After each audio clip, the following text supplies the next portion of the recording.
A year and a half ago, when I moved from suburban Atlanta to the greater Kansas City area, I didn't know for sure whether Prodigy Bowlers Tour would find a place to call home. When I was first introduced to Lee Miller, the chairman of the Kansas City Open, and learned that he was looking to infuse some new excitement into the KCO while giving the tournament series some new publicity, I jumped at the opportunity to forge a partnership between the KCO and Prodigy Bowlers Tour, as I knew it would give Prodigy a fresh new air of legitimacy, covering real-deal scholarship tournaments rather than the unofficial, informal, and impromptu after-league challenge matches that defined Prodigy in Atlanta. Oh, no. And that's it. Game over. Kansas City has a long history with bowling. The first signs of bowling in the KC area can be traced to 1897, when this advertisement ran in the Kansas City Star newspaper for the grand opening of Washington Park, where patrons would find boats, Shetland ponies, a cafe, and even a bowling alley, presumably an outdoor one. By the 1930s, bowling had grown in popularity. Here we see a number of bowling enthusiasts posing for a photo op with burlesque dancer Sally Rand. When the 1935 bowling season was getting underway, this ad appeared in the Kansas City Star, promoting many of the bowling centers in the area. The ad copy reads, "Bowling, the health builder, winter's chief indoor sport, the game that keeps you fit at all times. Better your game by practice. A cordial welcome awaits you at any of these alleys." And then they list several bowling alleys in the area, including the Cocked Hat, which was right around the corner from where my family lived about 17 years before I was born. The same center that's pictured here. Notice how the ball returns sit 4 lanes apart. And you see the ad for the Playmore, where you might have to walk across 4 or 5 lanes to retrieve your bowling ball when it returned. These were the bright, glistening shrines to bowling in the 1930s, and they produced some glamorous bowling teams in the area, like these women of the Roseanne Cosmetics team. Then in 1940, Plaza Bowl opened in a downstairs space on the Country Club Plaza and would continue operating for decades to come. Plaza Bowl would be the first 32-lane bowling center in the area and the first to tout air conditioning. By the time I was born in the 1950s, Plaza Bowl had become the host center for a weekly TV show called Bowlin' with Molin, starring local TV celebrity Sam Molin.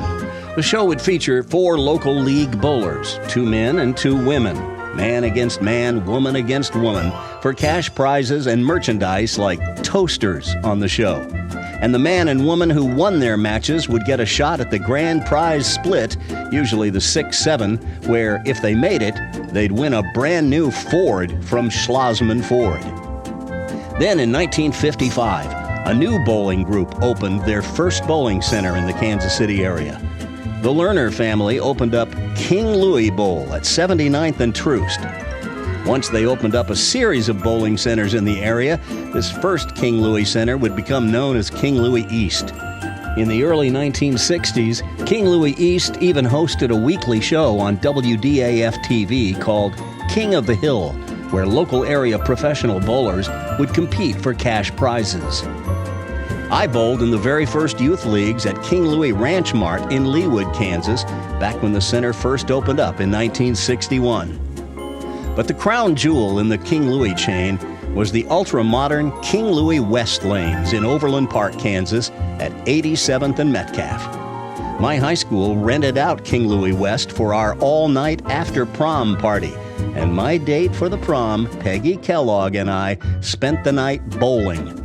As much as she wanted me to go ice skating with her in the Olympic-sized skating rink in the chalet downstairs, no, we bowled until the sun came up.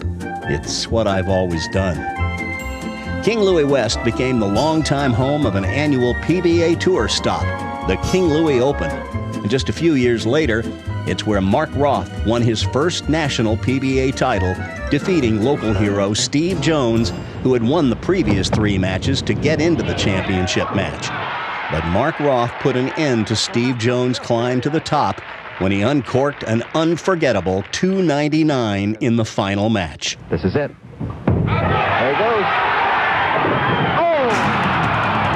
Other bowling alleys would follow, including Lucky Strike Lanes, where I spent much of my time in junior high and high school, and Ward Parkway Lanes, one of the few bowling centers that I used to bowl at when I was growing up that's still in operation today. The King Louis Centers are long gone now, although the super cool building that housed King Louis West still remains and is now the home of the Johnson County Arts and Heritage Center, which even has a section devoted to the old King Louis West, which had been one of the great social gathering spots of tens of thousands of families in the area for decades. In the 1970s, local TV weatherman Fred Broski kept bowling in the public eye in Kansas City as he became the host of Bowling for Dollars. KMBC TV9 had a pair of lanes built in their studios, and Fred and sports anchor and former Chiefs quarterback Len Dawson would throw a few balls after the 10 o'clock news on some nights. Fred Broski even hosted his own Fred Broski Open at the old Olathe Lanes. 28 years ago, the Kansas City Open was launched to give youth bowlers in the area a platform upon which to put their awesome bowling skills on display. And the KCO has grown into one of the most impressive local or regional youth bowling tournament organizations in the country. And while Kansas City bowling has a fascinating past, we're here to celebrate the sport's future with these phenomenal young people who are here to chase the biggest KCO prize of the season at the final Kansas City Open of the 2022-23 bowling season. Oh, what a shot! The KCO Invitational. Division 2 is the biggest of the 5 divisions at the KCO. 32 players went through qualifying, and there was a tie for the number 5 position. So before we could start the stepladder finals, these 2 competitors would have to bowl a 9th and 10th frame roll-off. First to go is Eli Clinklin of Lee Summit, Missouri. Both of these players get 2/10, 20% of their full game handicap. A light hit sent a lot of pins over at the 7, but none of them knocked it over, so he'll have that single pin spare to shoot.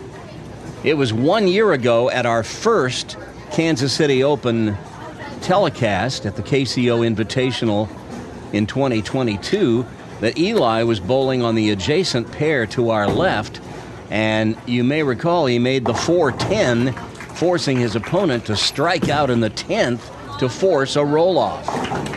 That was in the championship match. Aiden Walworth was his competitor.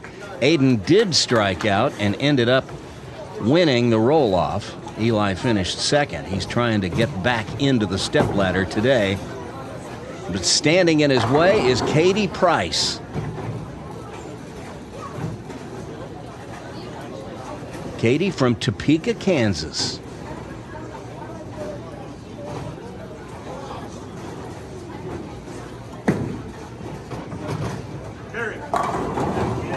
And you can tell both of these players have a rooting section in the gallery.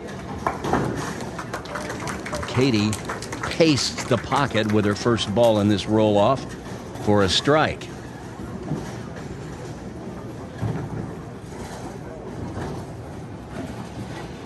So she will move to the left lane. This is not the pair of lanes they'll be bowling the stepladder on. When you see the action over on the right, that is another division that's holding a roll-off for a position that has nothing to do with the stepladder, but does affect the scholarship payout. Katie with a big double, because now, with her 3-pin handicap, she can put Eli away on the next ball.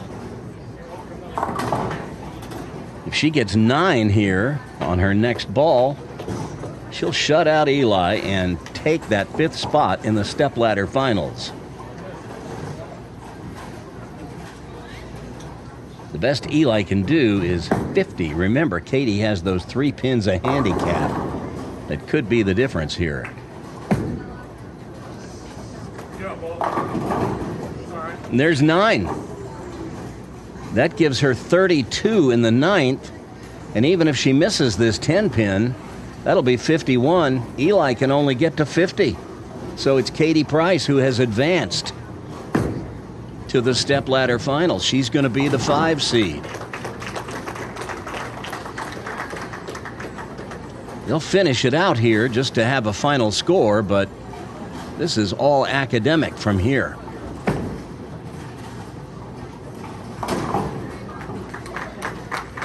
.52 is Katie's final score in this 9th and 10th frame roll-off, and Eli will go through the motions of finishing out, but I think he knows that his fate is sealed, and he is going to be our alternate today, 6th place.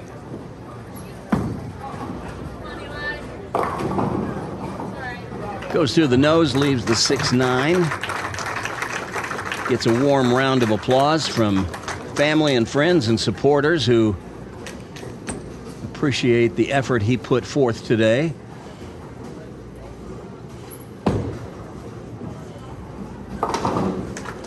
Good spare. And I know he's disappointed, but 6th place in a field this size, it's nothing to sneeze at.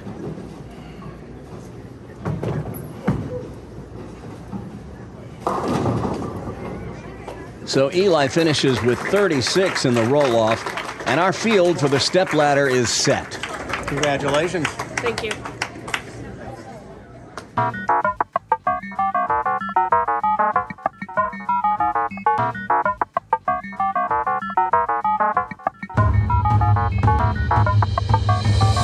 Celebrating junior bowling, elevating junior bowlers. Prodigy Bowlers Tour welcomes you to episode 148, the 2023 Kansas City Open Invitational, Division II Championship Round. Today, the top 5 qualifiers will compete in a series of head-to-head handicap matches where the winner will keep advancing as long as they keep winning. In our opening match, the number 5 qualifier is Katie Price, who you just saw win a roll-off to get here. She'll face our number 4 qualifier, Lauren Leonardi of Overland Park, Kansas. The winner of that opening match will face our 3 seed, Nicholas Robbins of Windsor, Missouri, the U18 boys champion at the Missouri Pepsi Tournament. That winner will face Tarek Coleman of Lansing, Kansas, the 2 seed. And the winner of that match will bowl for the final KCO title of the year against Bryce Isaacson of Platte City, Missouri. Bryce shot a .299 in qualifying today, and just like Mark Roth 48 years ago, just down the road, he left a 4-pin.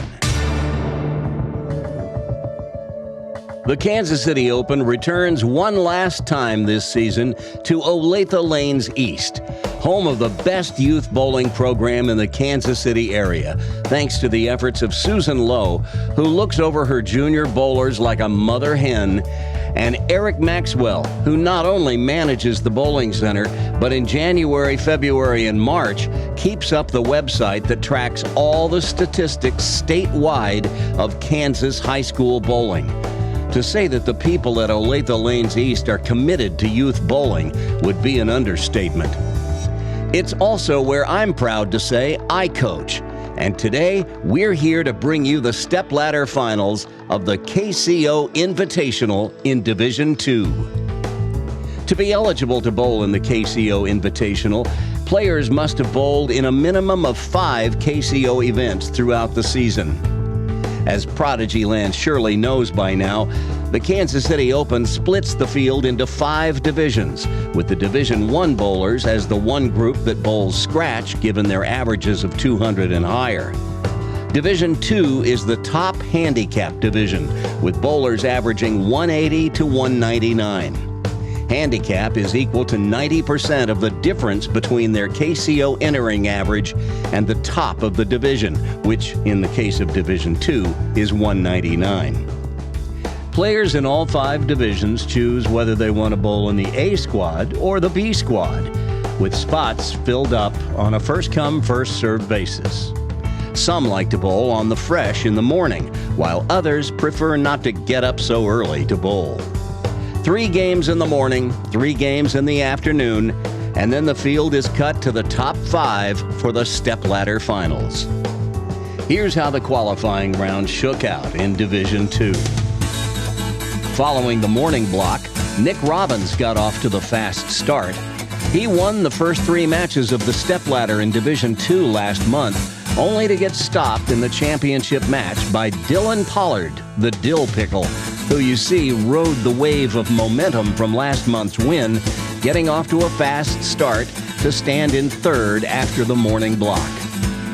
Logan Arnold, who you saw on our Division III show back in October, had a nice morning block to put himself in contention at 5th. Lauren Leonardi, who was on that undefeated girls team at Olathe East High School that swept the season in Kansas 6A high school bowling to take the state championship, found herself in the hunt at 7th. Tarek Coleman and Katie Price were lurking within shouting distance of the top 5, but needing a solid afternoon block to make the cut. And as we scroll down the list of names in the field, you see Eli Clinklin all the way back in 20th place following the morning block, as he put on a furious afternoon charge to get into that roll-off with Katie Price. A few other names you may recognize from previous episodes of Prodigy include Kayla Hedges, who will be at the Prodigy Bowlers Tour TOC later this month after winning the Division II title in January, and Megan Wood, who was in the field at our Division III show in October. But then as the afternoon block played out, there was a huge shakeup on the leaderboard. Bryce Isaacson made the move from 6th to 1st, largely on the strength of a .299 scratch game, which gave him a net .306 with his 7 pins of handicap. Tarek Coleman, another player who made his first appearance on Prodigy back in October in Gladstone, Missouri, jumped from 8th all the way up to 2nd. Nick Robbins continued his steady play to qualify 3rd. Lauren Leonardi finished with back-to-back games in the 230s to climb the leaderboard to 4th. And Katie Price dropped a little .271 in her afternoon block to help vault past a few players and get into that roll-off against Eli Clinklin. As we scroll down the list, we see Austin Wallace Fish, who you saw on the January show in Lawrence, Kansas.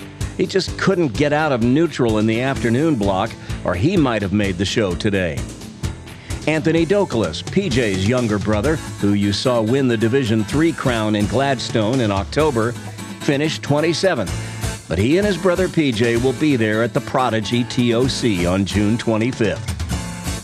A lot of names here to keep in mind for next season, including the amazing Gonzalez sisters, Kayla and Layla, who finished 17th and 26th. Sooner or later, those girls are going to make the show, and you're going to get to see yet another strong bowling family. But right now, it's time to get the championship round underway, as our 5 seed, the survivor of that roll-off, Katie Price of Topeka, Kansas, meets the 4 seed, Lauren Leonardi of Overland Park, Kansas. Both of these young ladies have already turned 18, so they're both aging out of youth bowling this summer when the new season begins on August 1st. And, of course, that means this is their final Kansas City Open tournament of their careers. So you can bet your bottom dollar that they'd like to make the most of it today. Well, you just saw a player on the pair to our right. That's Division 5 over there. You will see some players to our left on lanes 11 and 12. That'll be Division 4. But it looks like Lauren has elected to start the match, and you see their handicaps noted on the score sheet. And Lauren plants one right in the pocket to begin. A solid start for this young lady from Olathe East High School. She's an Olathe East Hawk. They swept every single meet they bowled in this past season, en route to the state championship. Now Katie Price from the Topeka Seaman Vikings. Boom. So obviously both of these young ladies know how to strike. Take another look at that one. They're both playing up around 10, keeping everything in front of them. One of the questions I ask each player on a questionnaire is, have you won any tournaments before? And if so, how many? Katie said yes, and the answer was 30 plus. She's won 30 plus tournaments. How do you like that?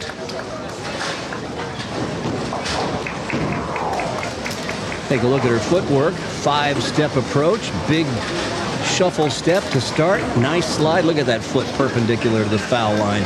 Just the way I like to see it. Over about 11 and right in the pocket.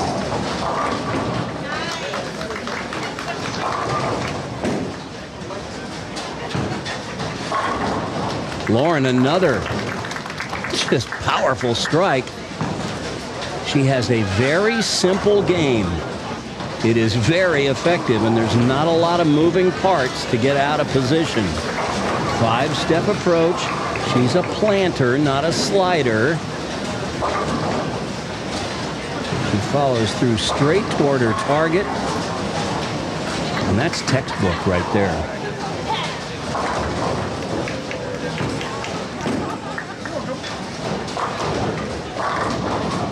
Gave that one a little bit more room. And it didn't quite make it back up the hill. Leaves a weak 10. Now you see 2 strikes and 9 would give her 29 in the first. We've added her 15 pins of handicap right there in the first frame. So it's all added in, factored into the score. Lauren is one of the very best spare shooters I know in the Kansas City area, adult or youth. She won't give any matches away on account of missed spares. I can promise you that.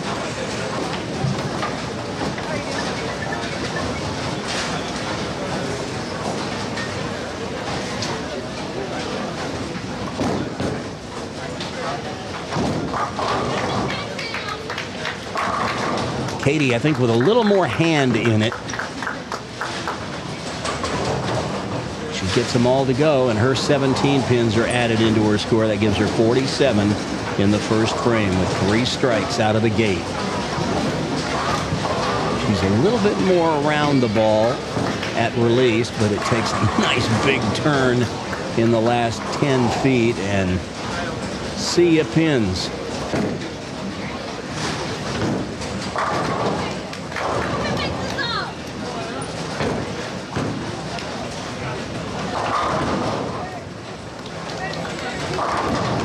She gets a blower to go. Wow. That one hits the half pocket. Watch this. This won't be quite solid in the pocket. Kind of the half pocket.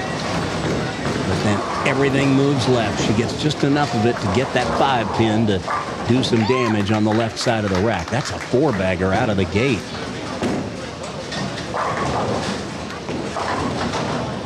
Well, you could see that ball was well to the right of the down lane tracer.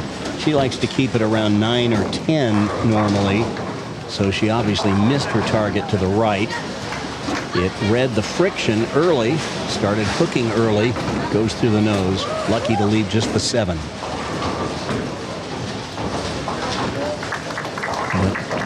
But it's like the ball has eyes when Lauren throws at spares.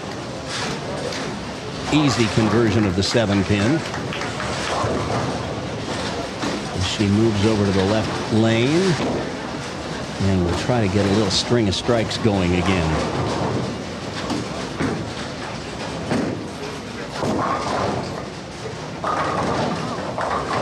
High once again. Looked like she moved a little left, but still missed just a little right. We're bowling on the house shot, so it's pretty oily in the center of the lane and a lot drier on the outside. If you get that ball out to the right too quickly, it'll start hooking early. But another easy spare. Only problem for Lauren is, with Katie throwing nothing but strikes, Lauren could use a few X's of her own up on that scoreboard.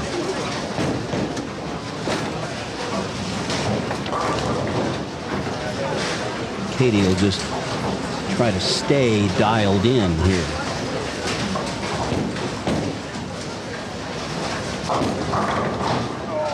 Another good shot. 6-pin goes around the 10. The bowler's nemesis, the right-handed bowler anyway. Solid 10.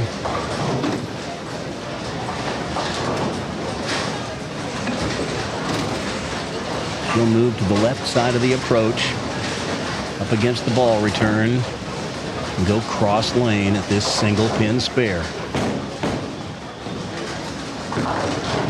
Oh, hold it a little bit. So an unforced error, that makes the match a little closer. Katie will try to regroup as she moves over to the left lane and just block that out of her memory. You can't dwell on mistakes.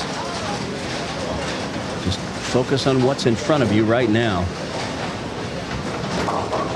And she yields to the traffic on both sides of her on the adjacent pairs. I mentioned earlier, Division 4 is bowling on our left, Division 5 bowling on our right. We'll tell you about how their stepladders play out at the end of the show. Oh boy. Well, it looked like she actually missed right on that one, but not far enough right that it would read the friction on the outside of the lane. The 2, 4, 8, 10. It can be made. You got to throw a hook ball at it. But if you catch it with enough hook, you'll slide the 2 into the 10 and hit the 4 in such a way that it'll get the 8. There's a lot more ways you can miss this than there are ways you can make it.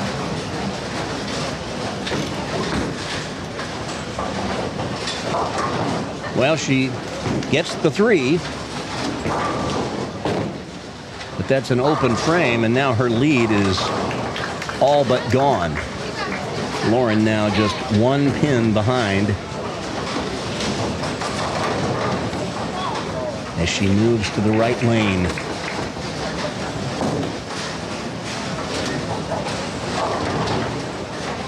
Well, and Lauren missed wide right that time.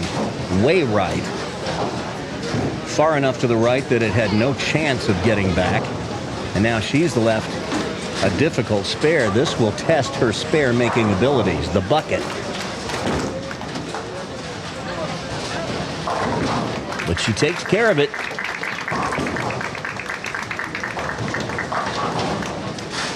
Now that is one spare that sometimes when they shoot it from the right side of the lane, you bring chopping the 2 off the 5 into play. But she played it perfectly. Lost some pins in count on that first ball, but it's still just 5 pins separating these two.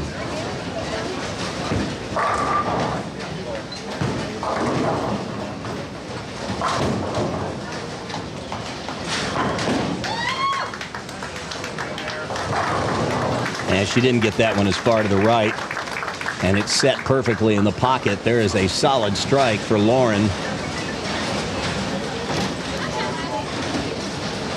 So now Katie will move to the right lane and see if she can't get back in rhythm once again.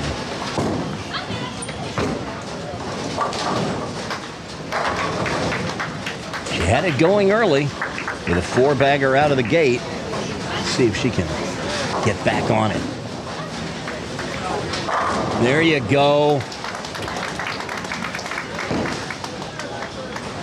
That's more like it. That's what she's looking for. Watch this one. Long first step, short third and fourth step. Beautiful slide. Right up about 9 and into the pocket.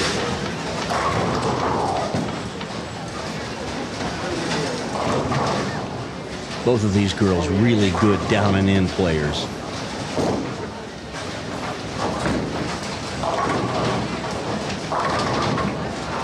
Well,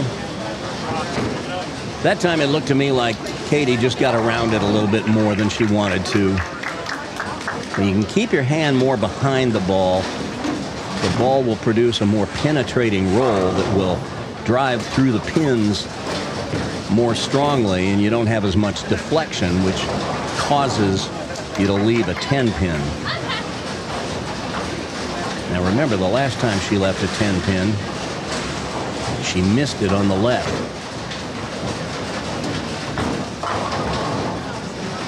Oh, and she overcorrects.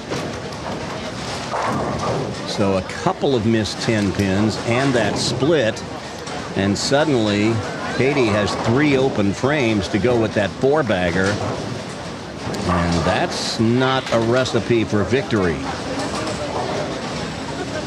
Lauren moves out ahead and now has a strike working.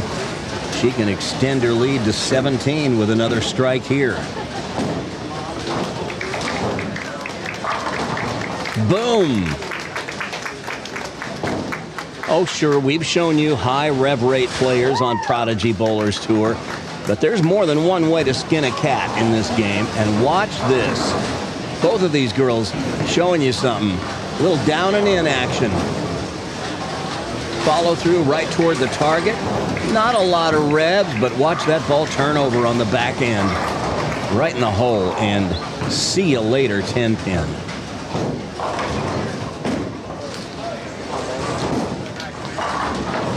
And I tell you what, when you can get the ball to finish like that on the back end, you don't need all those revs. Lauren puts a turkey up on the board, and now her lead has expanded to 27. Here's her footwork. Very simple game. Look at that ball right next to her ankle. I'd like to see her hand a little more behind the ball. I'd love to see her get a little lower at the line, but can't argue with the results. And now she's in a commanding position. Katie Price has her back to the wall. A possible 231. And there's a strike in the 9th to keep her hopes alive.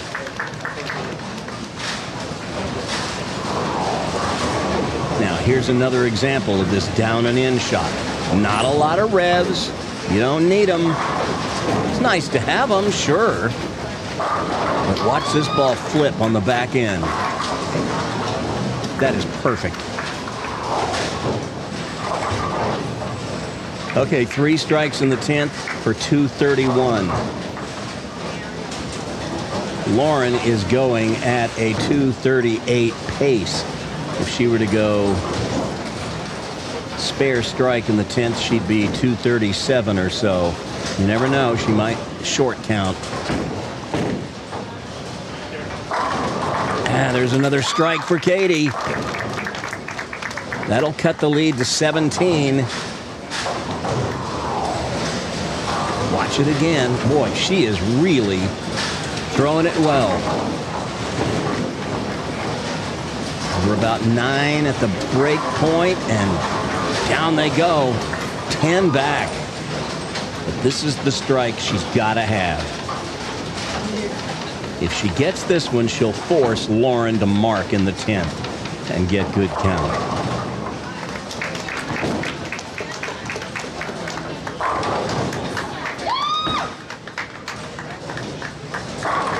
Well, I tell you what, that scream went up just as she was about to release the ball. I wasn't sure if it would make her flinch, but this girl has ice water in her veins. And boy, that's a turkey right when she needed it most. So, one more for 231. And then it'll be up to Lauren to at least get a spare in the 10th. And good count.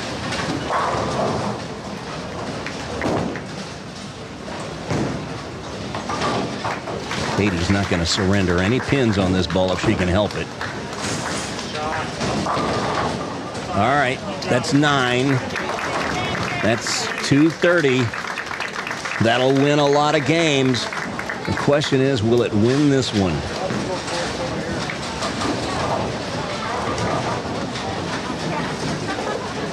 Lauren needs a mark.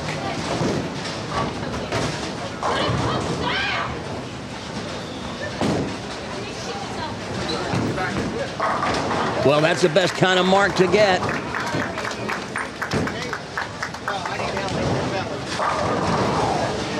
Watch that one again. Wow. Looked like she moved a little bit to the left. She walks really straight, and then on her slide step, she steps to the right a little bit. And man, that one was high flush. She just needs a few pins and stay behind the line. There's a winner. If you're going to leave the 4-6-7, that's the time to do it. Now it doesn't matter. She has 242 in the bag. If she misses all 3 pins, that is more than enough to take the dub. 9 out will be 244. Thank you very much.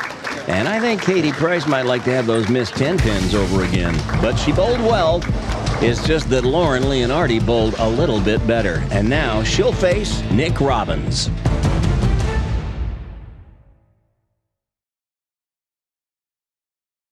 Hey, Prodigy Land, it's me, Coach Randy. I just wanted to invite you to watch another podcast that I was on recently, right here on YouTube. It's called Bowling with the Pfeff, and it's hosted by a former TV news anchor, Andrew Pfeffer, up in Eau Claire, Wisconsin. He loves bowling like you and I do, and I think you'll really enjoy his interviews, especially the ones he did with Randy Peterson and Norm Duke, and the one he did with me. The one that I'm on is titled The Eyes Have It, and the thumbnail is pretty easy to spot because it has a picture of my ugly mug. So go check it out on youtube.com/@bowlingwiththepfeff and tell your friends about it.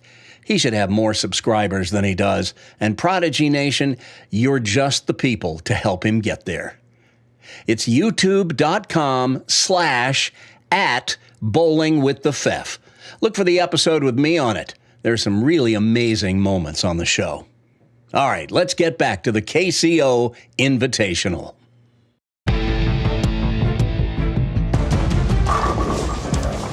I tell you what, Katie Price got out of the gate like gangbusters, stringing 4 strikes from the start. But then 3 opens in 4 frames, and she had surrendered her lead to Lauren, who got through the match without an open. Katie started strong, and she finished strong. But for a few bumps in the road in the middle of the match, she might be the one who's advancing. But Lauren Leonardi is one of the best spare shooters I've seen since I moved to Kansas City. And that served her well in match 1. Couple that with the fact that she strung enough strikes to post a 244, and, well, that's going to win a lot of games. So, it's Lauren Leonardi who has advanced to match 2, where now she'll face Nick Robbins. Full disclosure, I've been working with Nick this year to get him to lower his backswing to get it a bit more under control, similar to what longtime Prodigy viewers will remember about Christian Manel in Georgia. And it's been paying dividends for Nick. He won the Missouri Pepsi tournament in U18 boys, and last month at the KCO, he won the first 3 matches in the Division II stepladder before bowing to a red-hot dill pickle, Dylan Pollard. But I tell you what, Lauren bowls with us at Olathe Lanes East where I coach, and I know how steady she can be. So I look for these two to give us a really good match.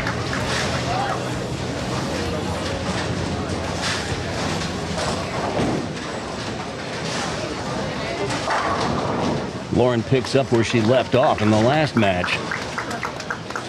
High flush in the pocket. Watch it again. Very deliberate in her takeaway at the start. Plants her last step. Straight up about 8 or 9, and that's 10 in the pit. Nick spotting her 9 pins this game. Tell you what, Nick's not going to mess around. He's been bowling really well lately. He finished second in May in St. Joseph when he won the first 3 matches and then fell to Dylan Pollard in the championship match. He was 8th in April, the month before, 5th at the March Adult Youth Doubles event.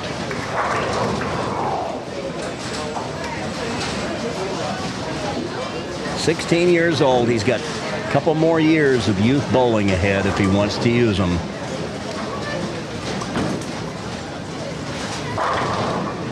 Wow. That half pocket could easily have left a weak 10, but he slaps out the 10. Watch his footwork, 5 steps, big crossover with the second, and then he got that foot perpendicular to the line at release, and then he spins out to the right. If there's one thing I'd want him to work on, it's to keep that left foot perpendicular. Lauren drifts high with that one and leaves a tricky spare. Another one that will test her mettle as a spare shooter. She smartly moves over to the left side of the lane and will go cross lane at it. Tell you what, you put a spare ball in her hand and she's deadly. She doesn't miss many. Once again, you see strike spare start. That would be 20 in the first. We've added her 15 pins of handicap in, so that's all accounted for now. So you don't have to do any addition in your head.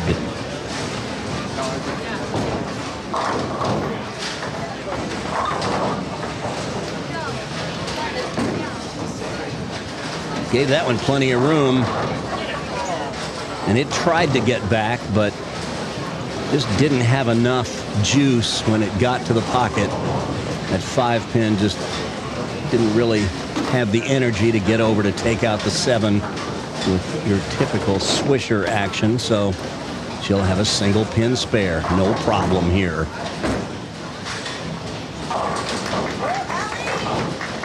She's pretty close to automatic. Nick knows these two have faced each other in a stepladder finals before, earlier this year, back in November, when we were in Lawrence, when they were both bowling in Division III. Lauren and Nick met in the stepladder finals there, and Lauren got the best of Nick that day.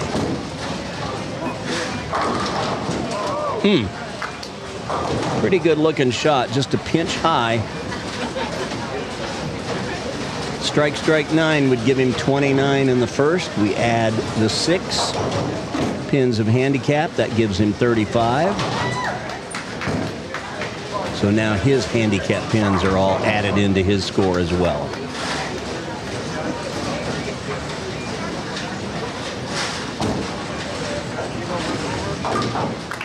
Easy peasy. I know players sometimes go through slumps with their spare shooting, but you don't win the Missouri State Pepsi tournament in U18 boys if you're not a good spare shooter. Nick has basically grown up in bowling alleys. He started bowling at the age of 3. His first league was when he was 4. I think I was still learning how to dress myself when I was 4. Crunch. Big time strike in the 4th for Nick. Take another look at his game. 5-step approach. Used to have that swing way high. He's lowered it. But look here. We'd like to see that ball right under his head. He's got a gap between the ball and his ankle. He'd keep his elbow in a little tighter. And now here's the more troubling part. See how he spins out and that foot is pointed to the right wall. I'd like to keep that foot perpendicular to the foul line. If I was going to give him a lesson, I'd tell him to try to get that foot pointed at the 7-pin. Lauren, meanwhile, just keeps peppering the pocket whenever she can and stuffs them straight back on that one. Watch this. She's got that ball right next to her ankle, right under her head. Now her foot points a little bit to the right, but not much, not enough to affect the direction any. And that is right over 9 all the way down the lane, and she leaves no doubt.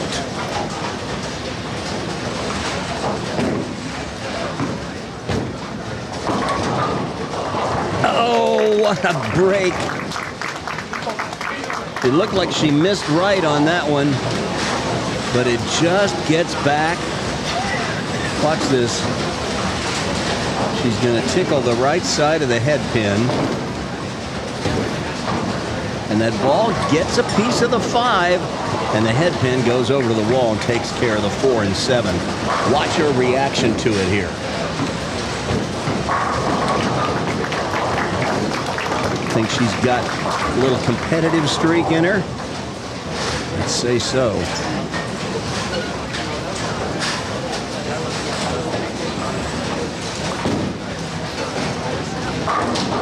Oh, he crowded the head pin a little bit.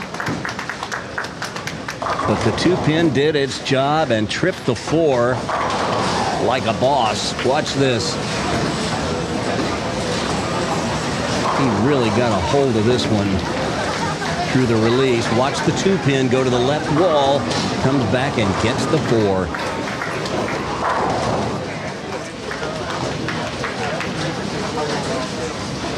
He would love to get another one right here and extend his lead. Oh, but he gets a little too frisky with that one and threw it out the window. The 1-2-6-10, a version of what we call the super washout. 2 ways to make it. You hit it on the left side of the head pin, throw the 1 into the 6, and count on the 6 getting the 10. Or stand on the left side of the lane, throw it straight at the right side of the head pin, let the ball deflect into the 6. The 6 will get the 10, the head pin will get the 2. If everything goes according to Hoyle. Oh! A great try. Just hit the head pin a little too thin and sent it in front of and around the 2. Otherwise, that was a great shot. But now he has opened the door for Lauren Leonardi to take command in this match. She's got a double working. And now she can just about run away and hide here. She can throw 2 strikes. There's 1. And I know I'm going to start sounding like a broken record, but she leaves no room for doubt on that one either. Boy, she's thrown a few of these today, just solid in the pocket. And I tell you what, I've seen her in league, and she'll get to where she is lined up, and she just doesn't lose it.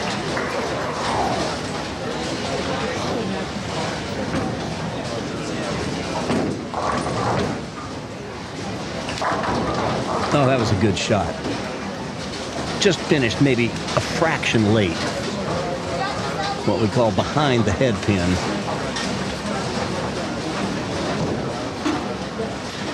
And watch her technique at spares. It is just golden. Straight at it. She just doesn't miss.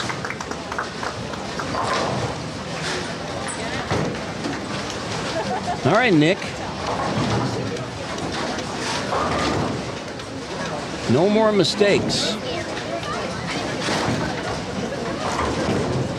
She really made him pay for that 1 error. He's really been right in the pocket all match until that 1 errant shot in the 6th. And he paid the maximum penalty for that. Oh, no. And you see him nod his head. He knows. This is bad news. Big 4. The 4, 6, 7, 10. I have only seen this made twice. Well, 3 times if you count the time I made it, which was a complete fluke. That's all you can do with it. Just throw it hard, hit 2 of them, and hope something bounces out. It almost never does. That's back-to-back opens, and now he's really dug himself a hole. 36 pins in arrears with just 3 frames left. Nick has no choice but to just take it off the sheet from here.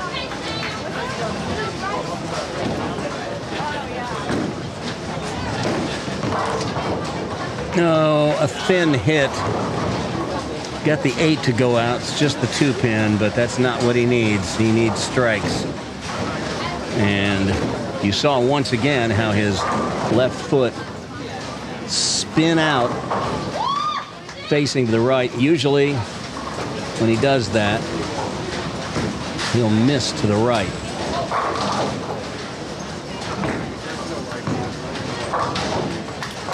Easy spare, but he's running out of frames and running out of opportunities to put a little heat on Lauren.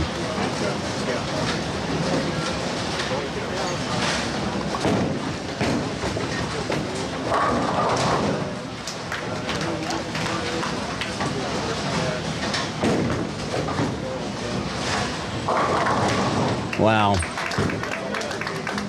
I've never seen her bowl quite this well before. She is really on today. She has such a nice, simple game. It's easy to repeat. Square to the line. Great follow through. Good result. Pulled that one. And she gets away with it. It goes Brooklyn. Well, when you bowl as well as she's been bowling today, you're going to get some breaks, and chances are they'll go your way. Watch this. She pulled this one a good arrow to the left. But she got that Olathe East Hawks mojo going.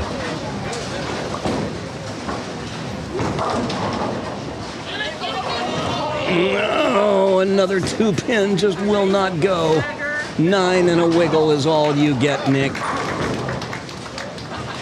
And trailing by 47 pins in the 9th frame.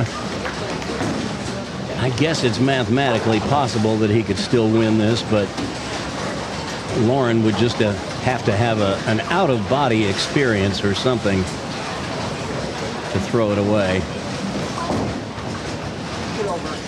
And I think Nick knows this one's already out of hand. He just gave it to her with that shot.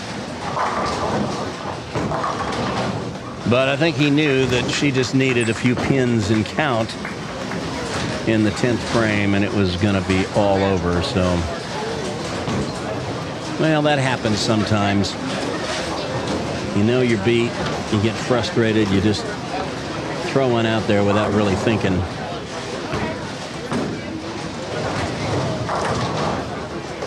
All right, Nick, you're going to have to keep shooting 2 pins and 2 8s until you make one. That's what the bowling gods do to you.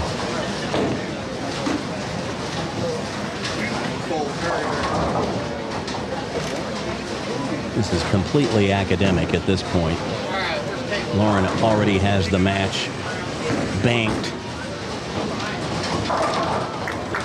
It's a good conversion by Nick. He will finish with 185 with a strike on this fill ball.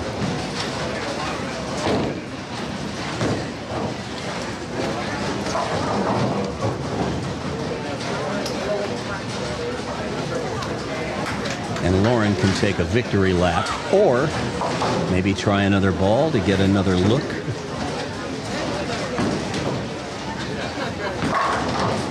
And he saves his best ball for the fill ball. 185. Not going to be enough today. Couple of mistakes in the middle of the game. Those two open frames in the 6th and 7th, and then the open in the 9th. He just threw it away. He knew that he was beat. Well, Lauren pulled that one again. I don't know if she's just not concentrating because she knows the ball is of no consequence.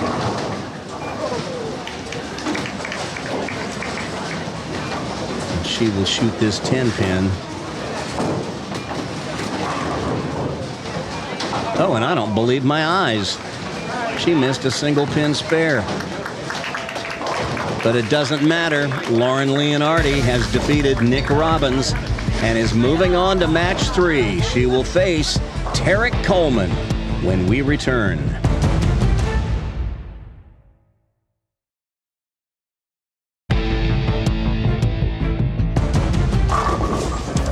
Just like Katie Price in the first match, Nick Robbins got off to a fast start, striking in 4 of his first 5 frames. But then 3 opens in the next 4 frames, and Lauren Leonardi pretty much had clear sailing at the end. So much so, she was able to open in the 10th and still win the match comfortably. But this is 2 months in a row that Nick Robbins has been in contention for a title at the KCO. And now, as he approaches the summer, I know he'll get his game in shape to be back in contention when the new season starts in the fall. But right now, Lauren Leonardi is riding a wave of momentum, having won the first 2 matches today. Her next opponent is our 2 seed, Tarek Coleman. The last time Tarek and Lauren appeared on Prodigy Bowlers Tour was back in October when they were both in Division 3 and we were at Gladstone Bowl, where Lauren finished 5th and Tarek finished 4th. But today, one of these two will be bowling for the title against our tournament leader, Bryce Isaacson. Who will it be? Well, we're about to find out. As you can see, Tarek is spotting Lauren 4 pins. Lays that ball down smoothly. You couldn't even hear it hit the floor. See his game again. He holds it high, and then he kind of wraps the ball behind his back. But he lets it go smoothly, rolls it off his fingers. Man, he got a nice roll on that one.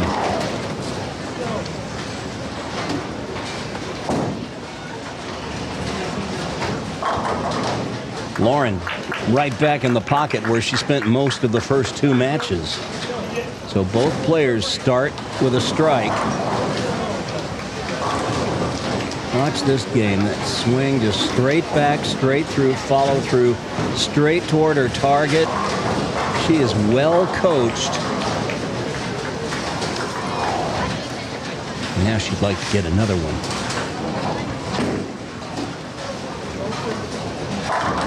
And she plows right through the pocket again like it's nothing. I noticed Lauren is really moving briskly today when she comes off the approach.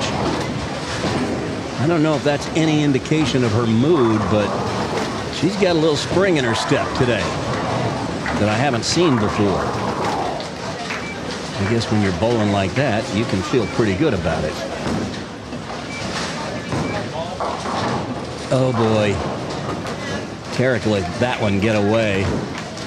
Missed to the right. And now he's got a problem with a capital P. The 2-4, 6-10. You shoot it like you're just trying to make the 2-6 and hope that the 6 gets the 10.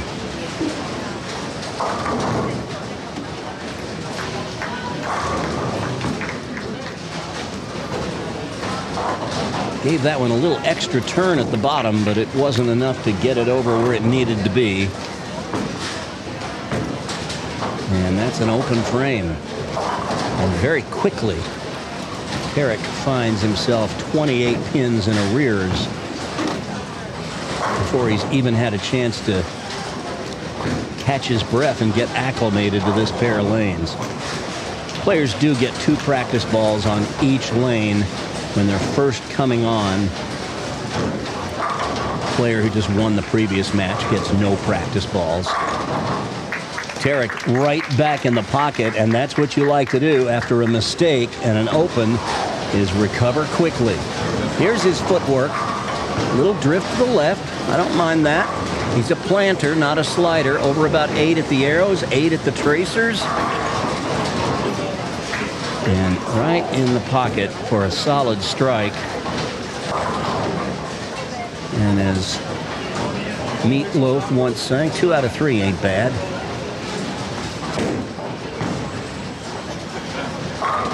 No, but Lauren's going to make you feel like that one you missed is going to hurt you. And she's up 38 pins after Tarek only spotting her 4.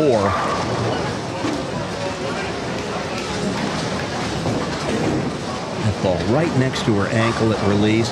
She kind of tosses it out on the lane. I'd rather see her get a little lower and roll it off her fingers a little more, but she's perfect through 3, so what do I know?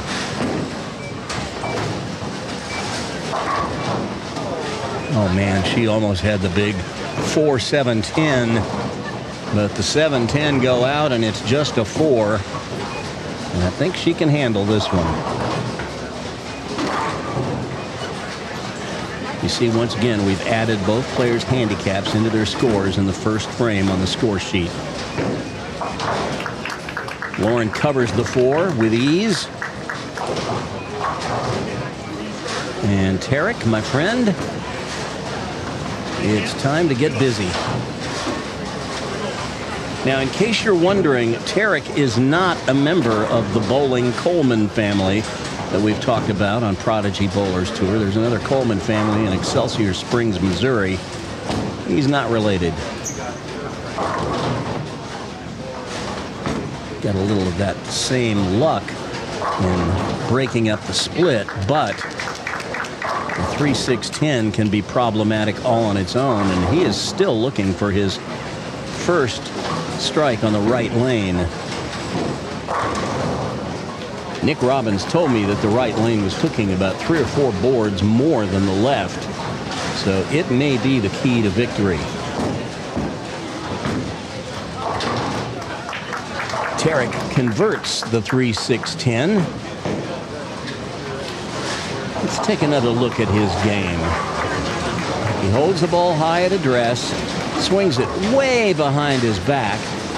A lot of spine tilt to the right is going to cause a gap between the ball and his ankle and his elbow and his body. Look at his spine angle. If he were to straighten it up a little bit like yay, that would get his head right over the ball, and the ball would be right next to his ankle.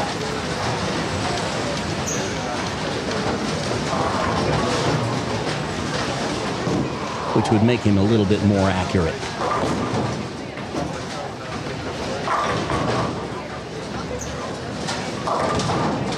Light. Could have been a bucket or a 2-8 or most anything, but he mixes him up and leaves just the 2.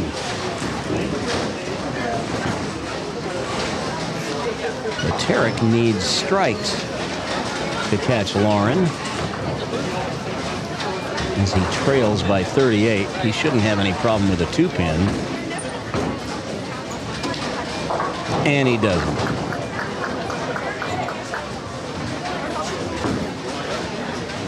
Well, both of these 2 players made the show on Prodigy Bowlers Tour when they were in Division III back in October when we were in Gladstone, Missouri at Gladstone Bowl.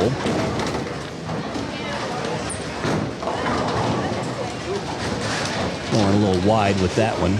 They were both defeated in the stepladder by Megan Wood of Topeka, Kansas.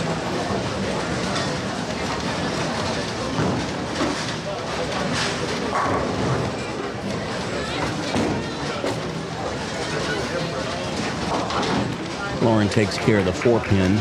No muss, no fuss.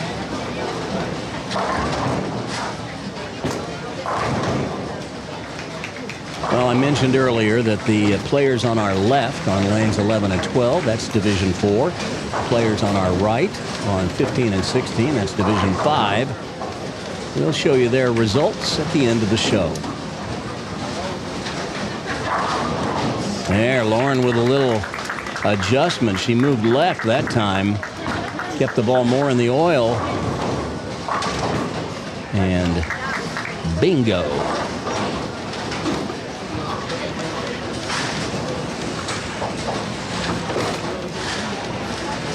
All right, Tarek, it's time to go to work, my friend.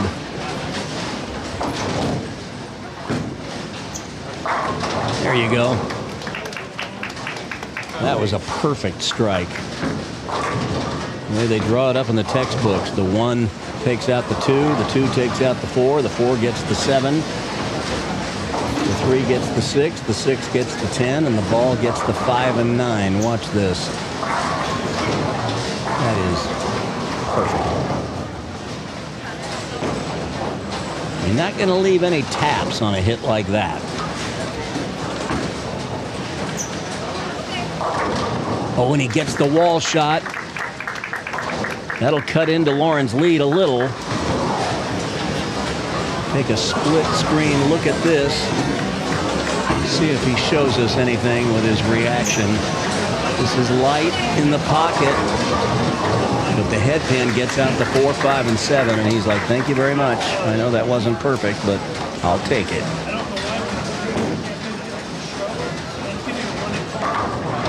Lauren just living in the pocket. And she takes that 10 pins that Tarek took away, and she takes them right back with a double. Look at her in perfect balance again. And just pastes the pocket. Pins have no chance when she hits them there.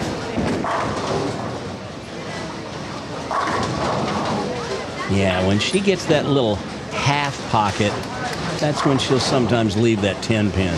She doesn't have the rev rate to snap out the corner pins like you see some of the Division I players do, but she won't miss many of these.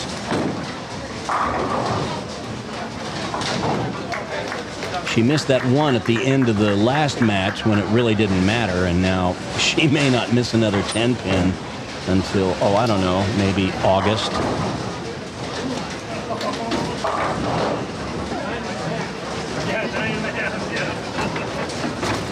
All right, Tarek, you got a double up. You can really do some damage here with a couple more. Oh, and that was a good one there. That was a huge strike.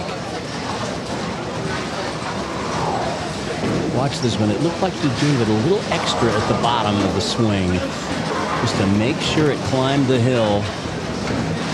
It did.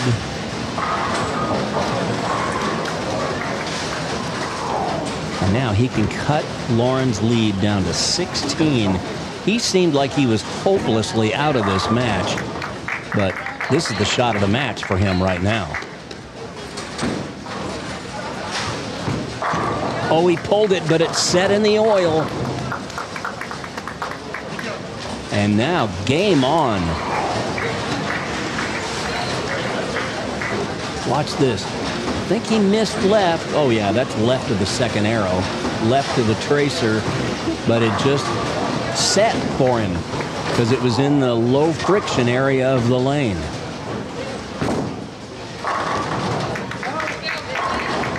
Lauren gets another strike in the 9th, and that sets her up for the 10th frame. Watch this. Watch how steady her head is through the release. It just doesn't move at all. They used to talk about that with Earl Anthony, the greatest player ever. Nowadays, it's kind of a lost art with everybody ripping through the ball at the bottom. But Lauren's got that going on.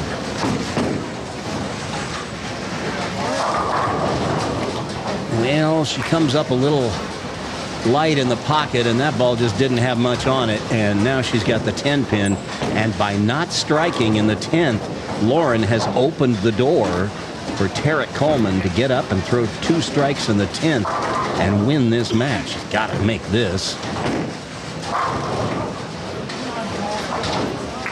Well, she uses every last board to do it. But it's a spare.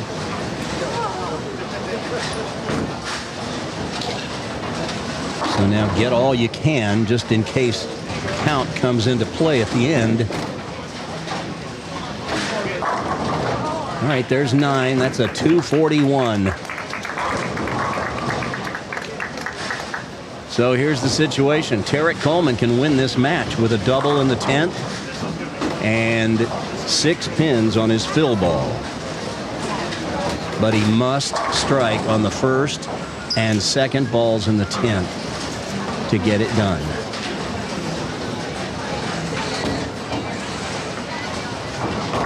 Oh, and he goes high, and it's Lauren Leonardi who's going to be bowling for the championship. Tarek made a match of it. Got to hand it to him. But you know what? That little swing behind his back and then that little dipsy-do at the bottom. You want to build a game that will hold up under pressure for just these situations. And a straight back, straight through arm swing is the best bet. Now that doesn't matter. The game is already won by Lauren, but Tarek got himself in position to have a chance to win. That's all you can ask for. But it's Lauren Leonardi bowling for the championship against Bryce Isaacson.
This time it was Lauren Leonardi who got off to the fast start with a turkey right out of the gate.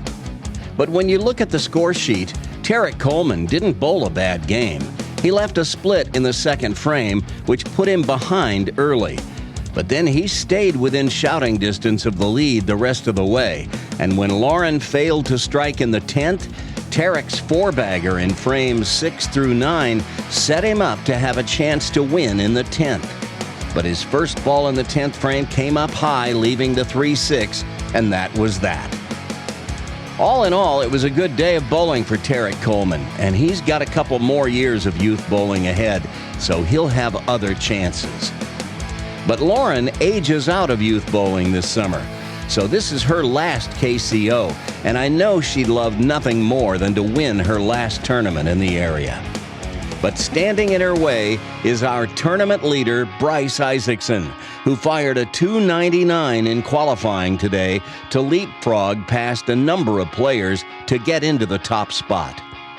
Bryce also has a couple of 300 games to his credit, so he's clearly able to string strikes. But Bryce is just 15 and still has lots of youth bowling ahead in his future. So will he feel the same sense of urgency to win today that Lauren does? Who knows? In April, Bryce Isaacson did what Lauren is trying to do today. He won all 4 matches in the championship round stepladder to win the Division II title in Leavenworth. So he still has the sweet taste of victory lingering from just a couple of months ago and would love to taste it again. This could come down to a battle of wills between these 2 talented players. Bryce, being the higher qualifier, has elected to let Lauren start the match. And she starts it like she started some other matches today, with a solid strike in the opening frame. We've seen this style all day, and it has held up under pressure.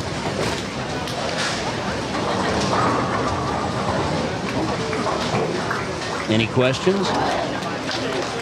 All right, Bryce Isaacson, Mr. 299. He's actually bowled a couple of 300s in his life, too. With balls like that. This young man has perfect attendance in the KCO this season. He started the year in Division IV, finished second after qualifying in the #1 position, got re-rated up from Division IV up to Division II the next month. He finished 3rd there, and then he got re-rated up to Division I. He went from Division IV to Division I in 2 months, and that proved to be a little too much. He finished dead last in 27th, got rated back down to Division II for December, and that's where he's been ever since. Oh, no. The 3, 4, 6, 7, 9, 10. Well, here's how you make it. Put the ball over on the right side of the 3. Hope the ball carries out the 9 as it gets the 6 and 10. And the 3 needs to get the 4. The 4 will get the 7. It's been made once on Prodigy. This is very rarely made. But he got it! What a shot! That was Gilbert Kang back in 2018.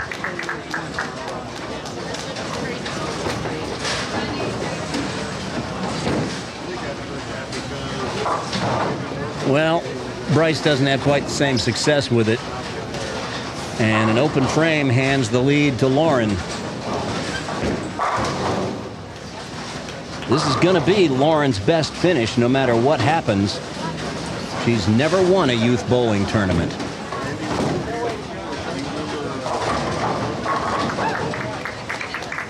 Throw enough of those and she might win one today. Her best finish this season at the KCO was 4th in November. That was in Division III. That was the day she beat Nick Robbins in the stepladder finals along the way.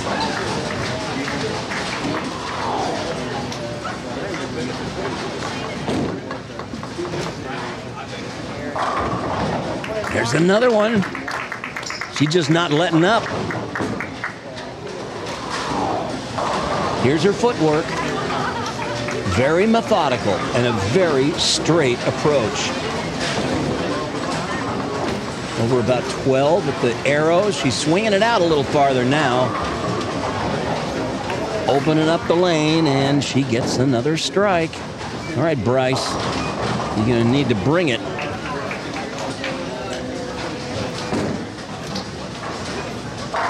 Seems a little mechanical with that two-handed style, but it sure works for him. Couple of 300s to his credit. That 299 today. Kind of moves up with the ball and then back. Ball's pretty close to his leg as it comes through. I like that. I like the result even more.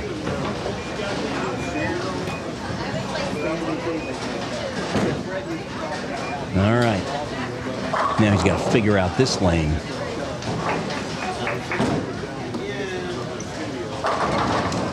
Oh, and he almost did. Tripped the 4, but the 10 remained. Okay, well, that could have been a 4-10, I guess. So, better to have just the 10.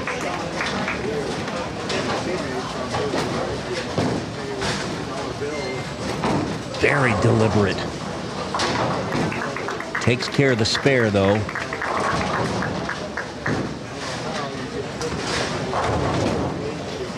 Lauren's favorite pro bowler, Kyle Troop.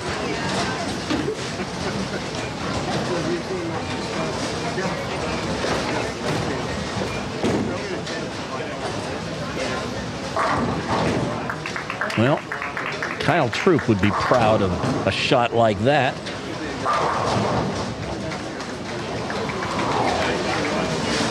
He might throw it a little harder, but a little higher rev rate, but he'd love the result. She just in perfect position at the foul line. Poetry in motion. I'm telling you, if you're going to be a low rev rate player, you can't do it any better than this. Yep. That's 5 in a row out of the gate. That'll be tough for most players to beat.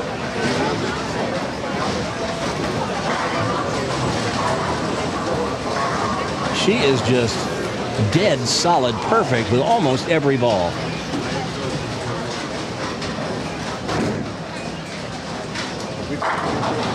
And I think Bryce would like to finish this game on the right lane. He hasn't fallen in love with the left lane quite as much. Those are 3 great strikes on the right lane. Falls off balance a little bit. I don't love that. I think he can correct that by keeping his trail leg a little closer to the floor and not kick it up so high.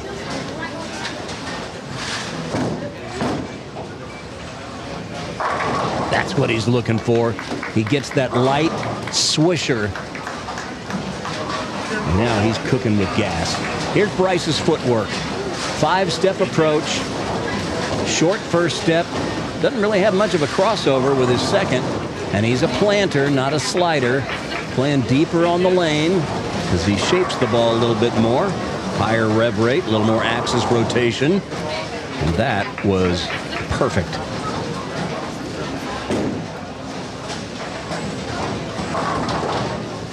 And it may have unsettled Lauren just a little bit. Sometimes you can just throw a double at somebody and it'll just get them a little off their game. That wasn't her best shot, but a 4-7, pretty routine for her.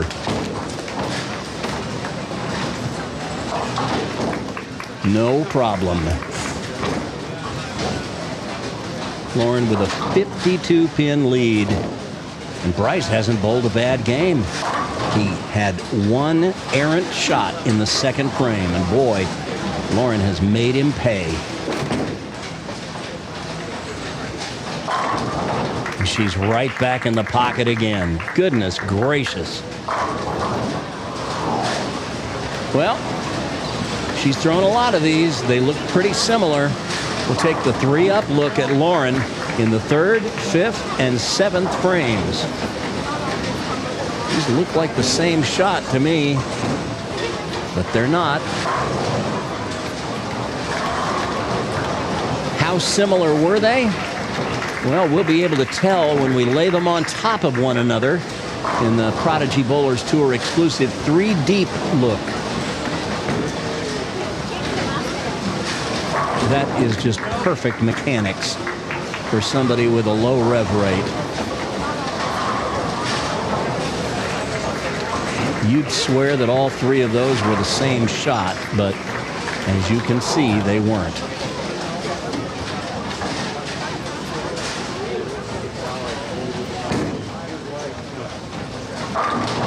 Oh, no! He had that right lane down, and now he loses it just as he was figuring out the left lane. That's not the way you needed it to go. 6-pin. Should be an easy one.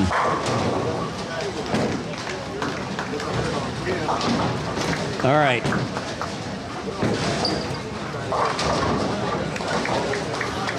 Bryce with a possible 230 Lauren's going at a 253 pace. So he needs to strike out and hope that Lauren gets bored with all her striking and falls asleep or something.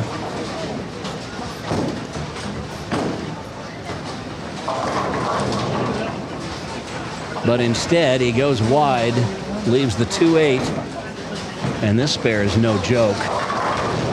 You got to hit that 2-pin right on the face, or maybe just a little bit to the right center of the 2-pin. If you cross over and hit the 2-pin just left of center, you'll send the 2-pin to the right of the 8, and the ball will go to the left of the 8, and you'll be left with an open frame.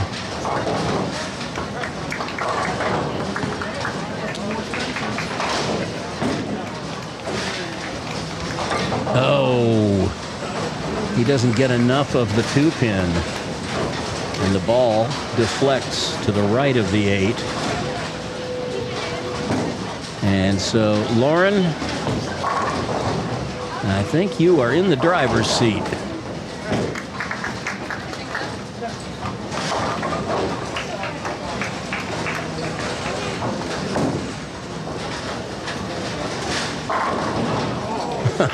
Well, nobody's perfect. Stone 8. Got to figure Lauren was probably a little intimidated by Bryce when this match started. I mean, he had just shot 299 2 games earlier. And when you bowl somebody who has just done that, it's real easy to fall into the trap of feeling like, I don't know if I can beat them.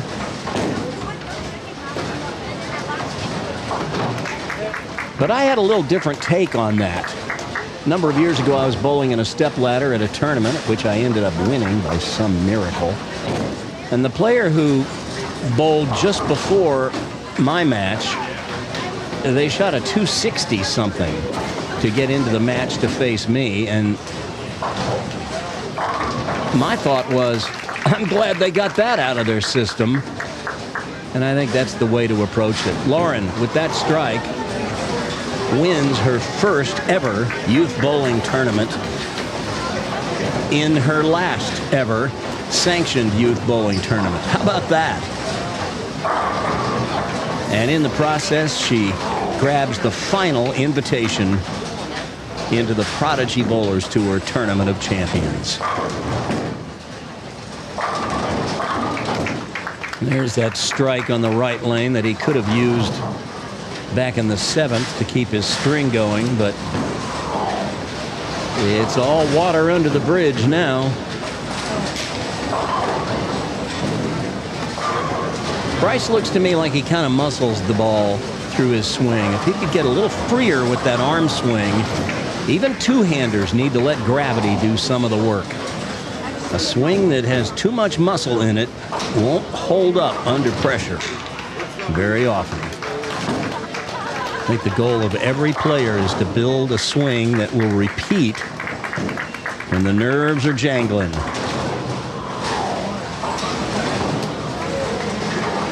But I tell you what, win or lose today, I promise you Bryce will remember this day. I think every player remembers their 300s and their 299s. Splits the 8 and 9 perfectly. Possible 207 with 2 more strikes. That would certainly be respectable.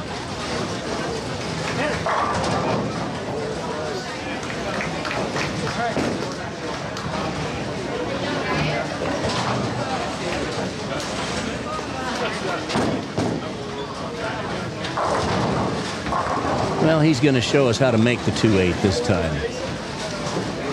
Once again, the players on our left on lanes 11 and 12, that's Division 4. The players on our right on lanes 15 and 16, that's Division 5. And as soon as we talk to the winner today, Lauren Leonardi, we will let you know how the Division 4 and Division 5 stepladders played out.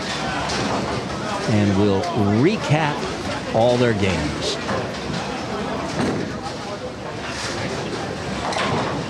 Well, he took the 2 off the 8 the first time. This time he gets the 8 and leaves the 2.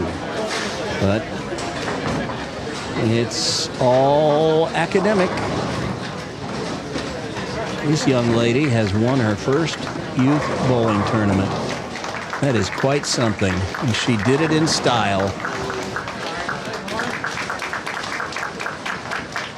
And if she makes this 4-pin, she will have gone through 4 matches with just 1 open frame. That was that 10-pin that she missed in the 10th frame against Nick Robbins when she already had the match won. There you go. That is 39 clean frames out of 40. You try to do that.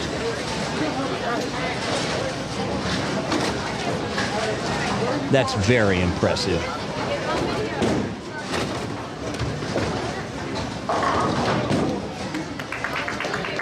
How about one more for good measure? Of course. Well, here is her last shot in youth bowling. Well, not counting her summer leagues, I guess, but last shot in a youth bowling tournament, and I'm sure that was the 3-pin that came off the right wall to get it. We'll get a load of her reaction here, and we might be able to catch that 3-pin doing the damage in slow motion. Pretty sure it's the 3. That'll go to the right wall, and here it comes. Slowly, but just enough, and she loved it. Well, I'm happy for her. Lauren Leonardi, little 253 in the final match. That'll do.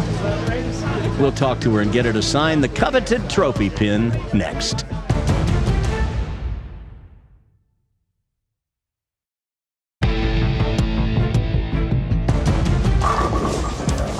Well, I'd have to say Lauren Leonardi left no room for doubt as to who was the best bowler in Division II today. She swept all 4 stepladder matches and took the title match in a rout over a very capable opponent in Bryce Isaacson, who just visited the winner's circle himself a couple of months ago. But on this day, Lauren Leonardi was not going to be denied. Now listen to this. Lauren had a KCO entering average of 182. Her league average here at Olathe Lanes East is a little higher than that, around 190. But her scratch scores today in her 4 championship round matches were 229, 215, 226, and 238. That's a 4-game average of 227. Not bad.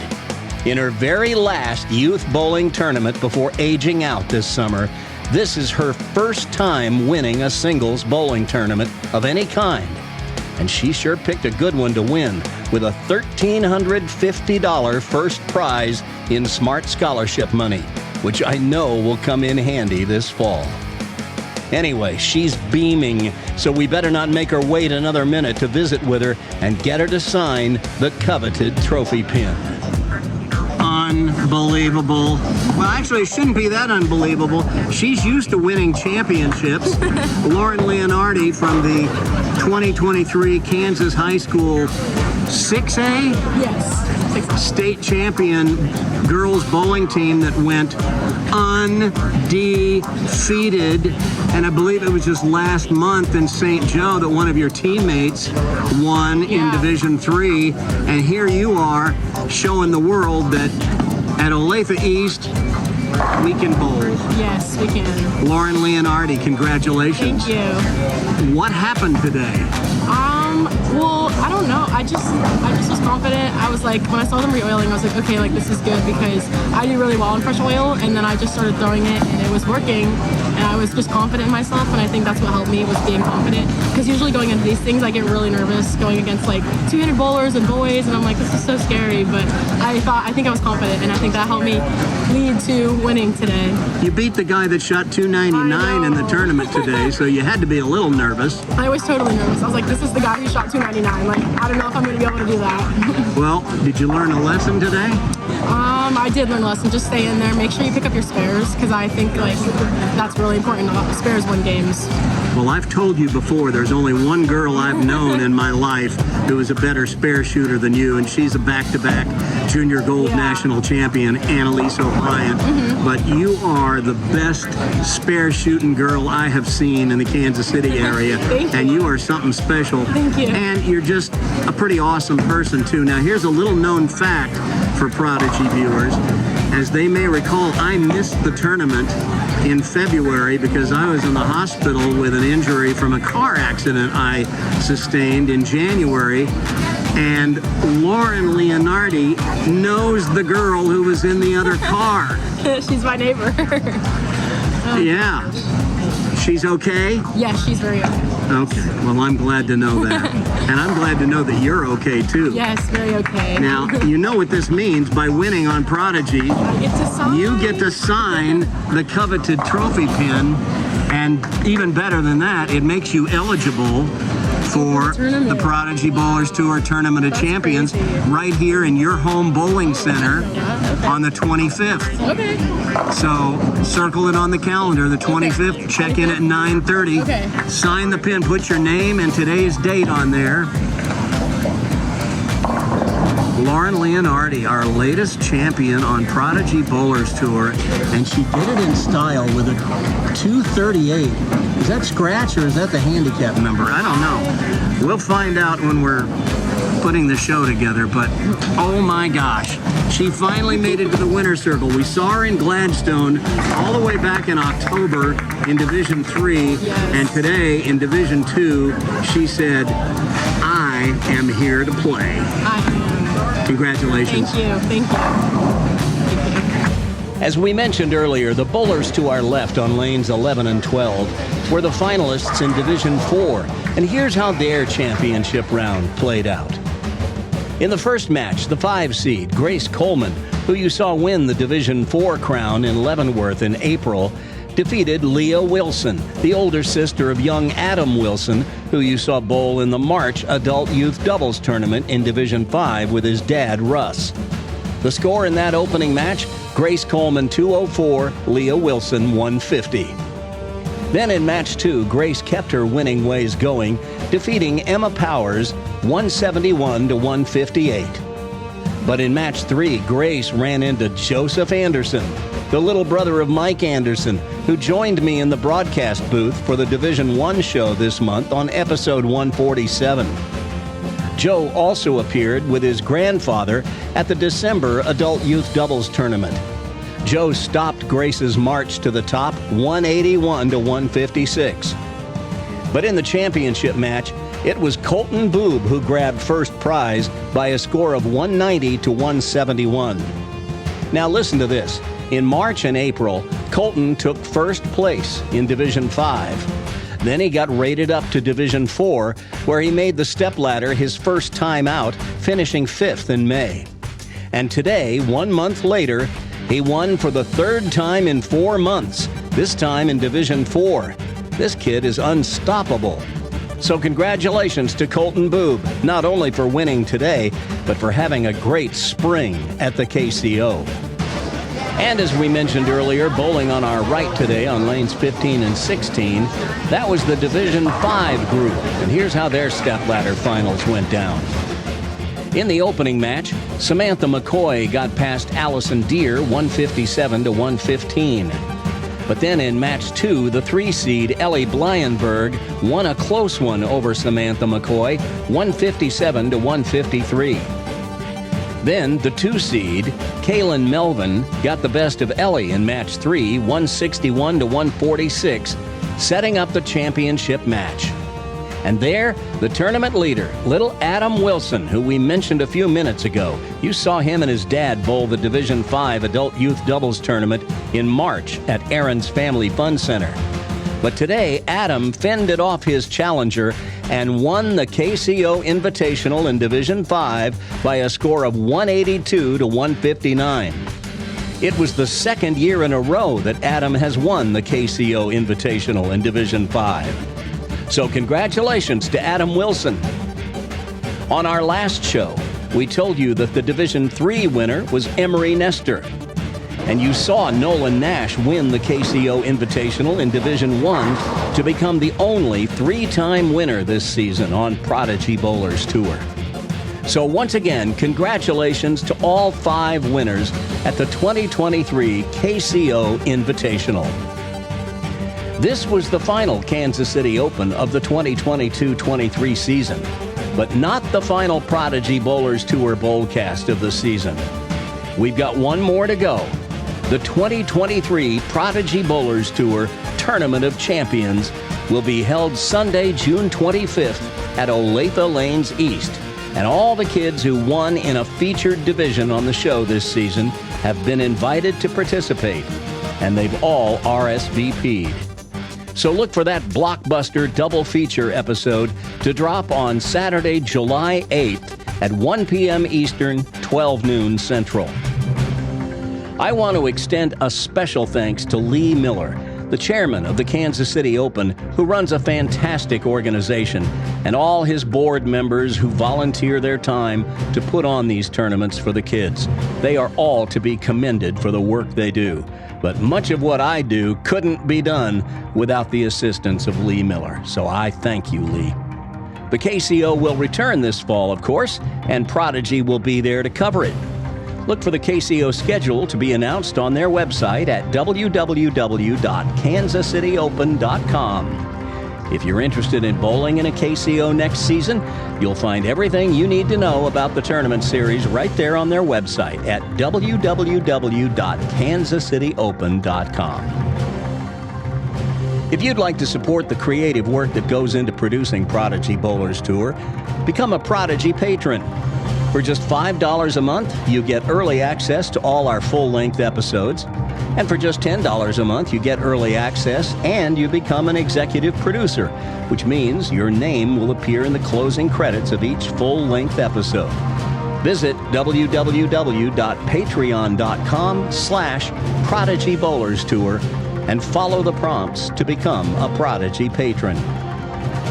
To keep up with all things Prodigy, even during the off-season, join our Facebook group. Type Prodigy Bowlers Tour into the search bar on Facebook and hit enter to be taken to a page where you can submit a request to join the group. But remember to answer the screening questions or your request might get declined.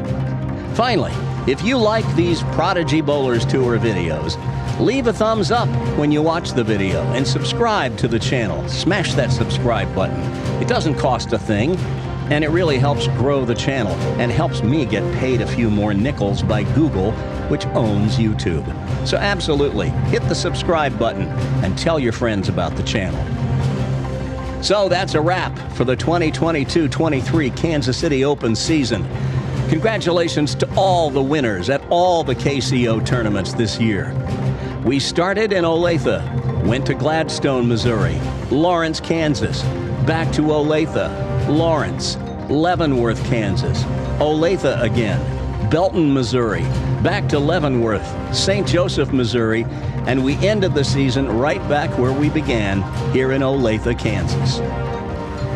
We'll be here one more time this season for the Prodigy Bowlers Tour Tournament of Champions, where one scratch winner will take home the Charles Bostic Award, one handicap winner will take home the Hunter Moffitt Award, one of those two winners will win the coveted trophy pin, and we'll name the player that's been voted by our select panel of judges and you as the PBAA Player of the Year. All that on our next and final episode of Prodigy Bowlers Tour for this season. Look for it to drop on July 8th. But for now, that's it from Olathe, Kansas. This is Coach Randy, wishing you the very best, both on and off the lanes. Until next time, go get your bowl on.